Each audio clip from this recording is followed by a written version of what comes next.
नमस्कार, नंद केसरी न्यूज में आपका स्वागत है। मैं हूं दीपक दिलेर। प्रस्तुत है आज के मुख्य खबर। ग्वालियर से पति को पीटती महिला की कहानी में नया मोड़। 11 साल की पीड़ा को बताया प्रतिक्रिया। एक महिला अपने पति और सास को पीट रही है और उसका ये वीडियो सोशल मीडिया पर वायरल हो जाता है। लेकिन ऐसा क्या कुछ महिला पर गुजरा होगा कि नौबत यहाँ तक आ गई कि उसे सारी सीमाएं और सारी मर्यादाओं को लांघना पड़ा। हालांकि इस वीडियो के वायरल होने के बाद पति, महिला, अपने पिता और पूरे परिवार की सामाजिक छवि पूरी तरह धूमिल हो गई।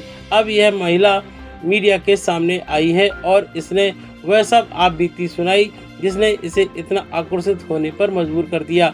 आइए जानते हैं इस महिला की दर्द भरी दास्तान। मामला ग्वालियर का है, जहां कुछ दिन पूर्व एक वीडियो सोशल मीडिया पर वायरल हुआ था जिसमें एक महिला अपने पति विशाल बत्रा और सास को मारती नजर आ रही है। आप देख सकते हैं कि किस तरह इस वीडियो में दिखाई दे रहा है कि यह महिला नीलिका आक्रोशित है, लेकिन साथ में इस वीडियो में ये भी दिखाई दे रहा है कि इसके पति घर आए इसके पिता पर हाथ उठा रहे हैं। इस महिला का 9 साल का बेटा खुद अपने पिता को क्रिकेट बैट से मारता हुआ नजर आ रहा है।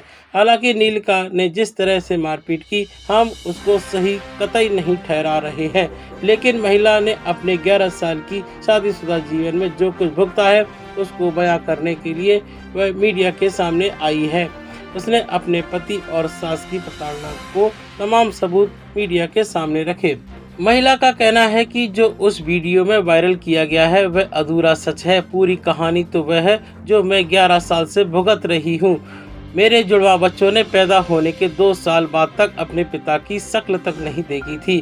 बीच में कई बार अलग अलग और तलाक तक की नौबत आई, लेकिन समाज के समझाने पर मैंने सभी जुल्मों को भुलाकर फिर से सामंजस्य बिठाने की कोशिश की। लेकिन पिछले कुछ समय से मुझे इतना ज़्यादा प्रताड़ित होना पड़ रहा है कि अब मेरे लिए यह सहना मुश्किल है। लेकिन जिस तरह से मेरे पति विशाल बत्रा ने कुछ ही मिनट का वीडियो वायरल करके मुझे गलत साबित किया है, उसकी हकीकत भी समाज के सामने आनी चाहिए।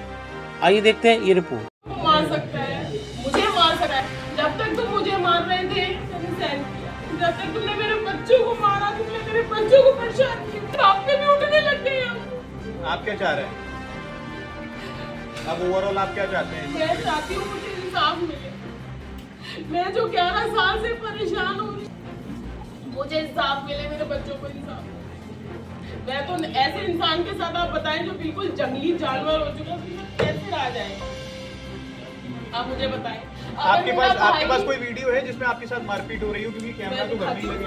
मैं दिखाती हूँ आपके साथ जो इनका बैकग्राउंड आपको मैं अगर डिटेल में बताऊं, इनका बैकग्राउंड एपीएम के वहाँ पे केस चल रहा है। इसका उन 65-70 साल के वो भी है, उसमें भी हाथापाई इन्होंने करी है। आज भी इनका केस चल रहा है कोर्ट में। अपना पक्ष रखने के लिए ये कॉन्फ्रेंस बुलाई है कि जिससे मेरा पक्ष सामने आए, क्योंकि मैं इतना इस इंसान ने मुझे मेंटली फिजिकली टॉर्चर कर दिया है कि अब बर्दाश्त से बाहर है।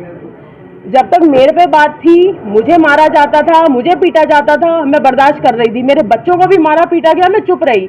उस दिन इन्होंने मेरे पिताजी पे हाथ उठाया। जब आपने सारी मर्यादाएं लांघ दी तो दूसरा मर्यादा लेके क्यों बैठे? आप मुझे इतना बताएं। आज आप सब मैरिड होंगे, यहाँ पे सबके बच्चे होंगे। आप एक बात बताएं, आप लोग किस लिए कमाते हैं? अपने बच्चों के लिए। आज आप बच्चों की चीजें गिन रहे हैं कि ये खाते हैं, वो खाते हैं, ये आता है, वो आता है, तो किस लिए कमा रहे हैं आप? ऐसे कमाने पे तो लालच है। आप एक बात बताएं सर, ये मेरी पूरी फाइल रखी है, ये मेरी पूरी फाइल है।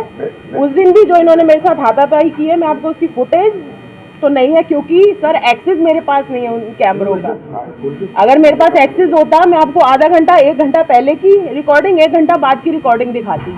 विवाद का मुख्य वजह क्या रही? मुख्य वजह सर ये है, 14 में शादी हुई, 14 से क्या विवाद रहा? 14 से सर ये पहले तो ये इनका ये विवाद रहता था कि और क्यों नहीं लाई, और दो और दो और दो। सर मेरे पिताजी ने, मैं आपको वो भी दिखाऊंगी, जो दहेज में सामान दिया, मतलब कहते हैं ना एक लिमिट से आगे तक दिया। कार दी XUV, 1.5 करोड़ की शादी करी, सबका गोल्ड दिया, सब कुछ किया। रंगमहल गार्डन में हमने शादी करी, सब कुछ किया हमने। जैसे कहते हैं ना एक एक्सपेक्टेशन होती है, उससे बियॉन्ड किया हमने। फिर भी सर ये उसके फुटेज है जो अपन इनको सर मगर इन्होंने मेरे को 2014 से लेके आज 25 हो गई है, इन्होंने मुझे एक पल का जीने नहीं दिया ना। मुझे सर खाने पीने की चीज़ों में दिक्कत। हम अगर मियाँ बीवी स्टार्टिंग में अब नई नई शादी हुई तो बाहर अंदर तो जाएंगे, बाहर घूमने जाएंगे, उसमें हमारी रोक टोक, उसमें लड़ाइयाँ। ये अपने बेटे को भरती हैं कि इसको तलाक दे दे, इससे अलग हो जाए। तो सर 2 बच्चों के साथ मैं कहाँ जाऊँ? अब मुझे ये बताएं। अभी रिसेंटली क्या घटना घटी थी आपको? सर रिसेंटली भी इन्होंने सुबह लड़के गए हैं, ये दोपहर में आए हैं। दोपहर में इन्होंने इतनी घर में उधमबाजी करी, मेरे साथ हाथ पैर उठाया। मेरे बच्चे ने जाके इनको कॉल किया, मेरे पिताजी को।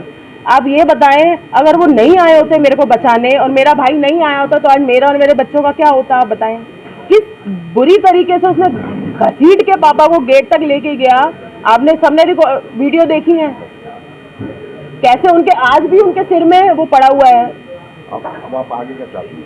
सर मैं इससे अलग होना चाहती हूँ। मैं ऐसे, अब आपको बुरा लगे चाहे सही लगे, मैं ऐसे इंसान के साथ, ऐसी दरिंदगी के साथ सर, ऐसे डर के साथ, ऐसी कहते ना मेरे बच्चे सेफ ना मैं सेफ, मैं नहीं रहना चाहूँगी ऐसे इंसान के साथ। बच्चे किसी को बोलना आपने पिताजी से ये बच्चे सर मेरे बच्चे भी आए, बट आपसे एक रिक्वेस्ट है, उनकी फ़ोटो या तो ब्लर कर दीजिएगा क्योंकि उनका फ्यूचर है सर। हाँ मेरे बच्चे। अब आपको एक बात बताइए, अपने नाना जी को फ़ोन कर रहे हैं कि मम्मी को मारा जा रहा है, नानू जल्दी आ जाओ। अगर वो उनको कॉल ना करें तो किसको करें? और अगर वो बचाने ना आए, या क्या मैं अपने पिताजी को मार खाते हुए देख लूँ? कोई बच्चा देख पाएगा? आप लोग भी सब हैं, आप लोग में से कोई देख पाएगा क्या? क्या पहले मेरा हाथ उठा? पहले मैंने मर्यादा लांगी? नहीं लांगी।